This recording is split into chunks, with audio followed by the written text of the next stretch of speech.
This is an NBC News special report. Here's Lester Holt.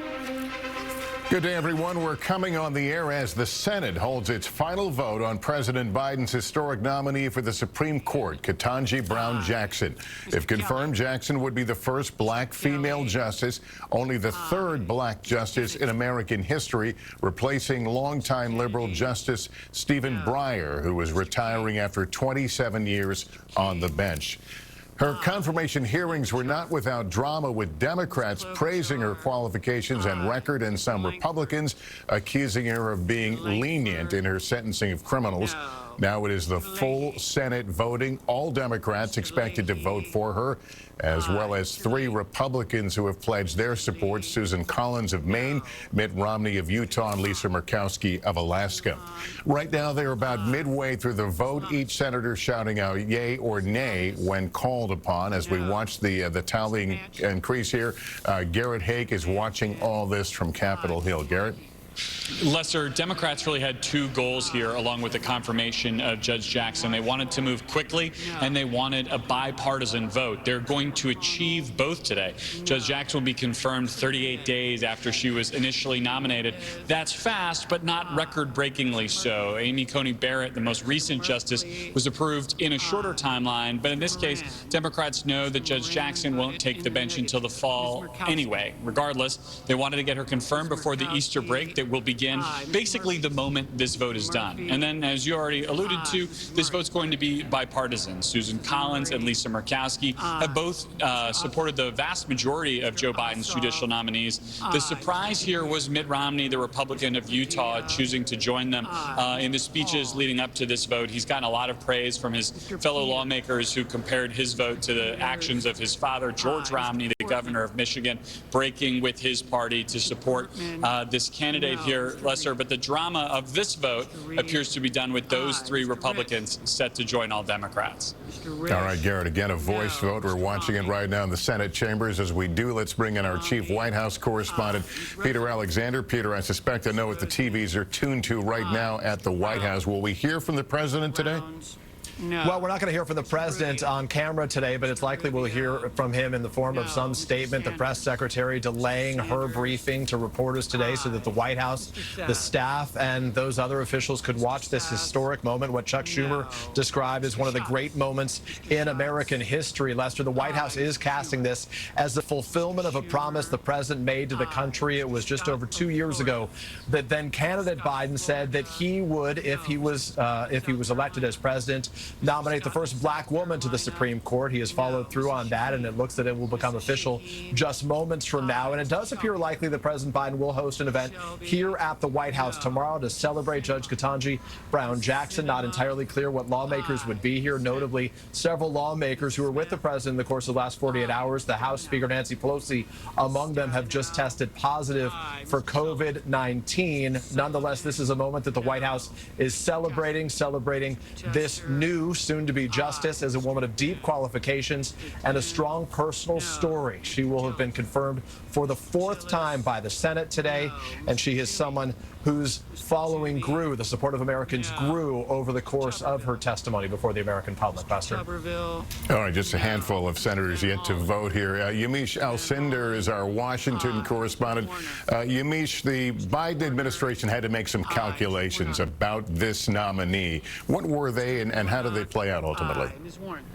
The Biden administration wanted a nominee who was going to be a consensus builder, someone who was going to be able to get bipartisan support, but also someone who was going to fulfill that incredible and very important promise that President Biden made, which was to be an African-American woman and a woman who was going to be smart, who was going to have the background for this position, but also someone who was going to be able to be poised during what was going to be, they thought, a grueling confirmation process. And they got someone who remained poised during a confirmation process that included all sorts of attacks from, frankly, Republicans.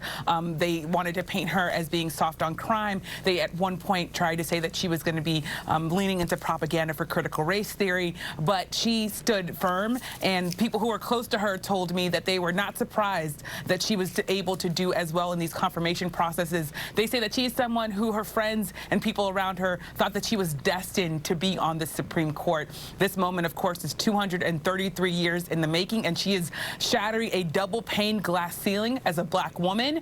Her friends tell me that she was someone who took her studies very, very seriously, and she was someone who wanted very much to be a judge, but also wanted to be someone who would listen to other people who did not always agree with her, something that she's going to have to be doing on the Supreme Court, and they just say that she is someone who is ready to do just that.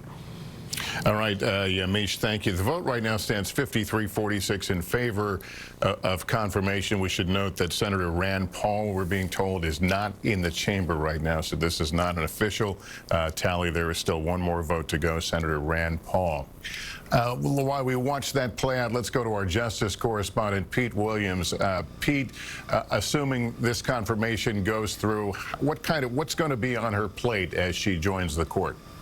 Well, a couple of notes, Lester. First of all, if it is 53 votes in her favor, that's a greater majority. That's one more vote than either Clarence Thomas got in 1991 or Amy Coney Barrett got 2 years ago. It's 3 more votes than Brett Kavanaugh got, so it's not by any means the closest Supreme Court vote. It's a more comfortable margin than some recent nominees have had. Second, Lester, I have to say that she's not going to be a Supreme Court justice until Stephen Breyer leaves the court. She may get a ceremonial swearing in tomorrow at the White House, the constitutional oath, but she has to take 2 oaths to become a justice. She also has to take the judicial oath, and they can't give her that until Stephen Breyer leaves the court and makes room for her to get on the court, which will be in late June or early July when the Supreme Court finishes handing down the remaining decisions from this term. These sorts of overlaps are unusual, but she's making history in yet another way. This is the longest such overlap between the time a person is actually confirmed by the Senate and before they can take their place on the court. But she will have the whole summer to get ready, which is more time than most Supreme Court incoming freshman justices get. Now, one question she's going to have to face is whether she will, as she said in her confirmation hearings, recuse or not take part in one of the blockbuster cases of next term, and that's a challenge to affirmative action in college admissions.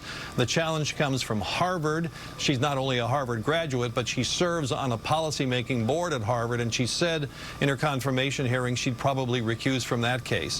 The Supreme Court will also next year be looking at voting rights again. There's another case involving congressional redistricting and how the Voting Rights Act affects that. That's been a big issue the Supreme Court has already had to deal with in a couple of cases this term, and it'll be around next term. And there's also a big civil rights case next term, Lester, and that's this question of whether religiously oriented businesses have a religious right to refuse to serve same-sex LGBT customers. That's a question the Supreme Court has ducked over the last several years and has decided to take up next term. All right, Pete, thank you. Again, we're not quite there to the end of the vote. Let's go to Garrett Hake right now. He's watching this for us from Capitol Hill. Garrett, what's the holdup right now? Lester, we're waiting on Rand Paul. The Republican senator from Kentucky is the lone senator to not vote yet today. He did vote in an earlier vote series this morning, so we know he's in Washington. We know he was present at least earlier today. This kind of thing, unfortunately, happens all the time in House and Senate votes. Somebody misses the memo on timing, or they don't rush to the floor. Typically, the floor will be kept open for some period of time to try to give, especially in the Senate, that offending lawmaker as much time as possible to cast their vote. But it's possible at some point this vote will be deemed left open long enough. It's a pure judgment call, and this vote will be closed without him expressing his no vote, which was, guaranteed at this point on the matter. Garrett, Republicans in the hearings tried to paint Judge Brown Jackson as soft on sentencing, soft on certain crimes. They made a calculation there. What's the mood now? Coming down to this vote, knowing the votes were there, what was the mood among Republicans? Republicans knew really from the word go that they were probably not going to be able to defeat this nominee. If Democrats all stuck together in this 50-50 Senate, you would have had a 50-50 confirmation vote with Kamala Harris breaking the tie, and Supreme Court politics becoming what they have become, especially over the last several nominations. It was all but assured from the get-go that this would be the case. That Republicans wanted to take some of the shine off whomever Joe Biden chose to nominate. they might argue that they did so here, but obviously they lost 3 of their own members who crossed over in favor of Judge Jackson, voting for her. And I did hear from both Susan Collins and Lisa Murkowski over these last couple of weeks a bit of a backlash to the way that Judge Jackson's confirmation was handled by some Republicans. They found the line of questioning about child predators and child pornography sentencing to be unfair and distasteful and overly politicized, that partially contributing to this bipartisan vote today.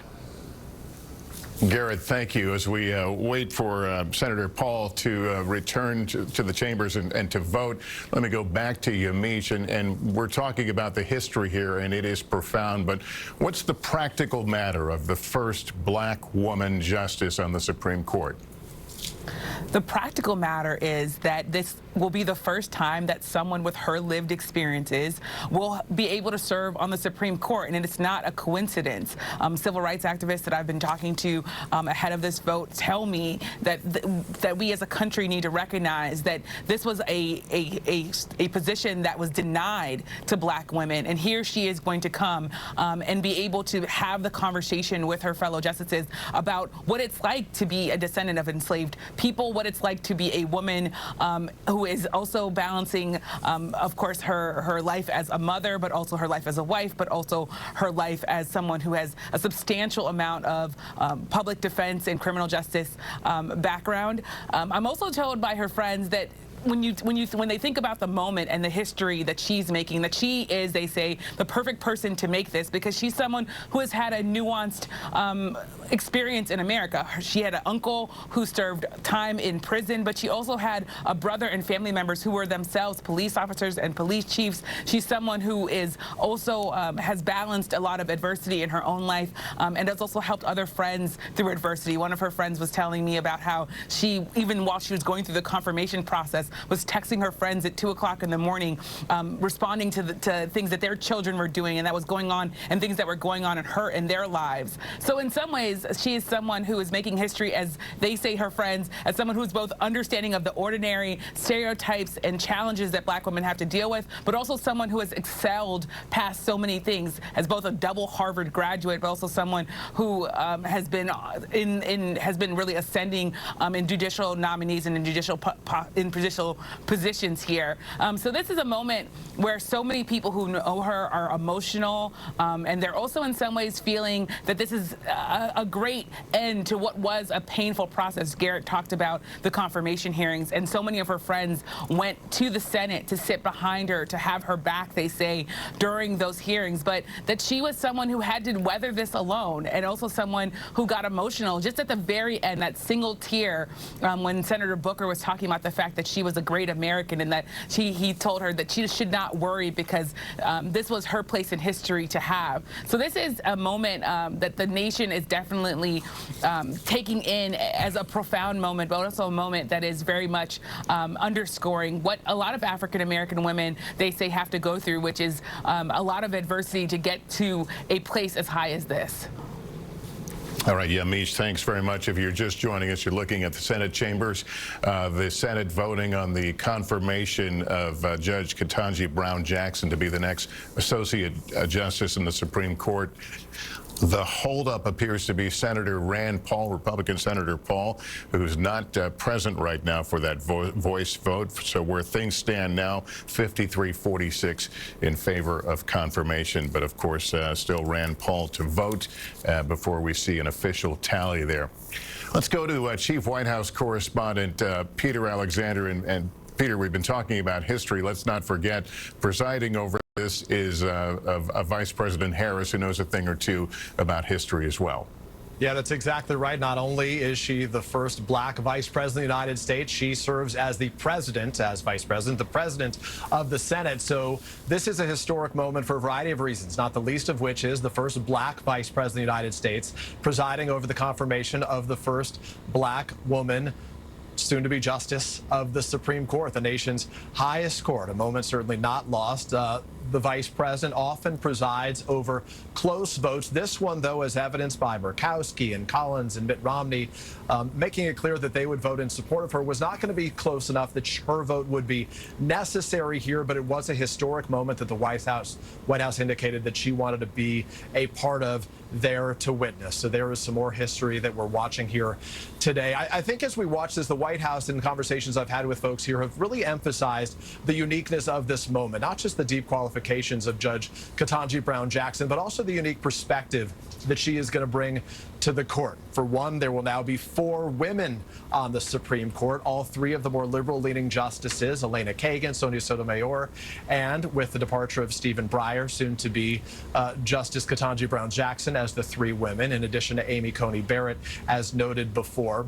But also, she is 32 years younger than Judge Breyer, for whom she clerked in the past. So she provides a youthfulness to the court. Around the private conference table, the conversations are happening among these justices, will provide a different perspective. The first former federal public defender. Obviously, this is someone who had served throughout the ranks of the judiciary. She has great experience serving on the bench, although barely a year that she has served, less than a year that she has served on the bench on which she now sits here in Washington, D.C. And of course, what we'll be watching, Rand Paul can be late to this vote. He can delay it, but he can't block it from taking place, is the 3 Republicans who have voted in support. Susan Collins and Lisa Murkowski, they did support her vote to the appellate court just about a year ago. Lindsey Graham was the other Republican who did at the time. He has said and has now voted no this time around. Mitt Romney joining those 2 women voting in favor, saying that she was a well-qualified nominee and, in his words, a person of honor. Lester? All right, Peter, let's get a little more information about what is holding up the completion of this vote. Garrett Hake is watching this for us from Capitol Hill, and I understand we've done some checking on the senator's whereabouts. Yeah, Lester, this is pretty unusual. We just had a producer run down the hall to Rand Paul's office, which is just a few floors down from where I'm standing right now. Knocked on the door. At first, no one answered, and then some junior staffers came to the door, asked for the names of our team members here, took a business card and closed the door right back in their faces. Didn't answer questions about where the senator is or if he's aware there's a vote for a Supreme Court justice happening right now. This is a 15-minute vote. Now, Senate votes in particular are usually kept open, sometimes for long periods of time, on a gentleman's agreement to try to give everyone the maximum opportunity to vote, especially when the schedule is uncertain. In this case, the schedule for this vote was set last night. No one could possibly have been confused about when this vote was going to occur, and the official 15 minutes of it have now passed. So the fact that this vote is being left open now is largely as a courtesy to Senator Paul if he wants to show up and have his vote counted on a Supreme Court nominee, usually one of the premier things that senators get a chance to weigh in on behalf of their constituents. And we expect, by the way, a no vote from Senator Paul on this. Yes, we do. All right, we'll continue to watch that play out. That time has expired. You see the senators milling about, waiting perhaps for that voice vote to continue. And that, of course, would lead to the official confirmation of Judge Ketanji Brown Jackson as the next Associate Justice of the Supreme Court. The votes as they are right now would make that confirmation official, but still waiting again for Senator Paul. Let me go back to Yamiche. Yamiche, you have to start wondering now whether there's a statement being made here.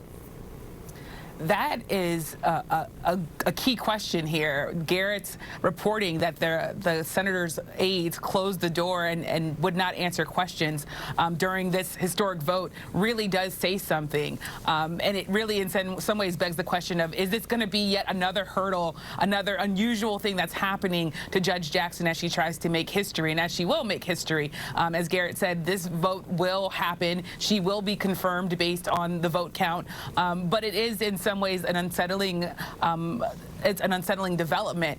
In some ways, it reminds me of the conversations that I've been having with black women who say that they've had to navigate all sorts of hurdles, all sorts of, they say, indignities in order to achieve what they want, in order to achieve the things that they've earned and that they deserve. So here is now another moment where Washington is sort of scratching its head, wondering what in the world is going on while we wait for the justice to be confirmed, or the judge, I should say, to be confirmed. She's not a justice just yet.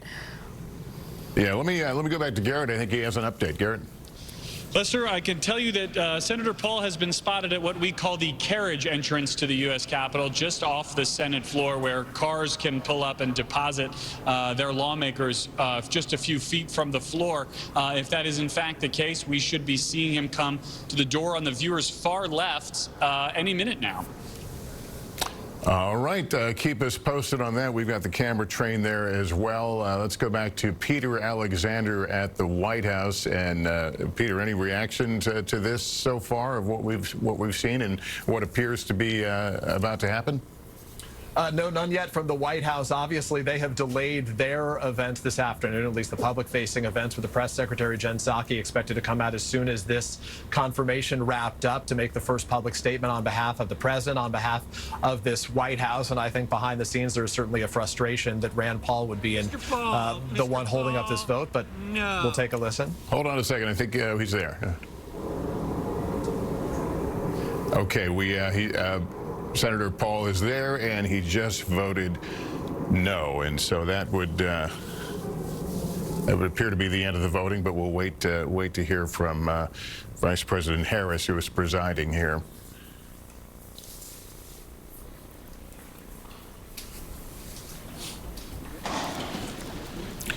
There is some procedural issues they have to go through and check the count before announcing the final tally. And there is Vice President Harris now.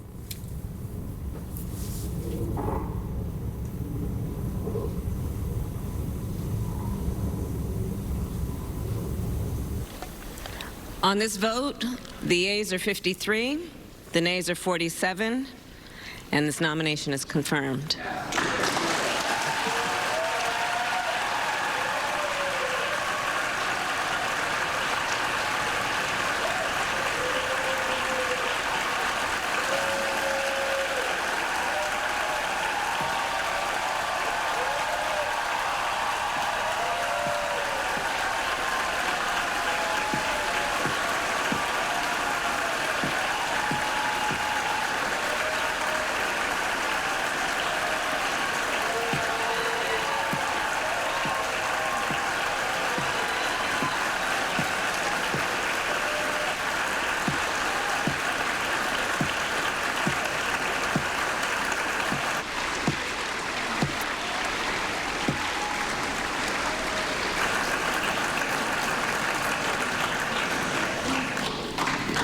Under the previous order,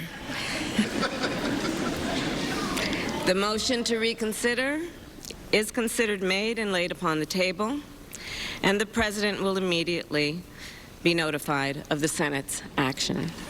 Madam President, very happily, I note the absence of a quorum.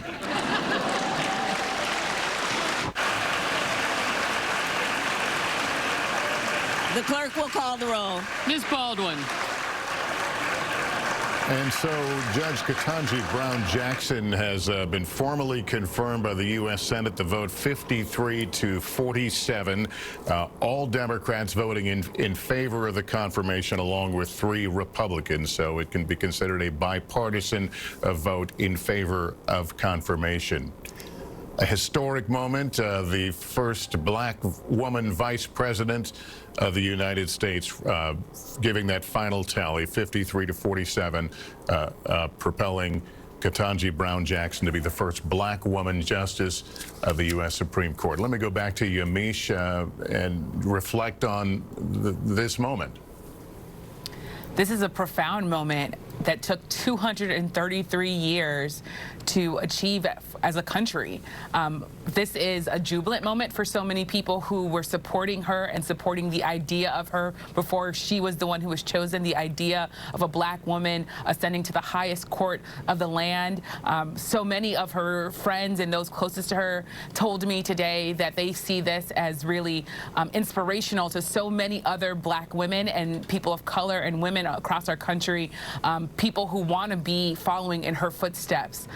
This is a moment that Ketanji Brown Jackson herself, now on her way to being Justice Jackson, leaned into, reminding people that she is a descendant of enslaved people, that her name Ketanji is African. Her friends often told me that she was someone who made sure people knew how to say her name because she wanted to have pride in the heritage and of her ancestors. So this is a moment for our country to really, in some ways, reflect on not only this achievement, but also the barriers that exist for so many others that are continuing to try to achieve the sort of things that she has now achieved. And I should say one other thing, which is that some of her friends also told me that representation isn't always everything, that representation and having her on the court is a start, but that institutions and so many other things in our country need to change for what we see here today to be to reach its full potential and mattering in our society.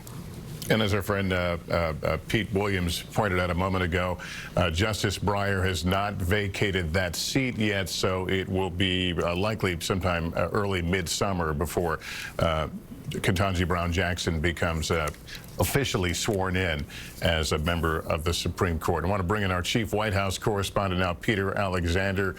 Peter, any reaction to that final tally? Well, the reaction comes in the form of a hug from the president himself to the soon-to-be Justice of the Supreme Court, Ketanji Brown Jackson. Of course, she'll be seated on the bench upon the retirement of Stephen Breyer. We have just learned, as cameras were invited into the room, the Roosevelt Room here at the White House, that President Biden was with the judge inside the White House as they watched this final vote taking place by a 53-47 margin.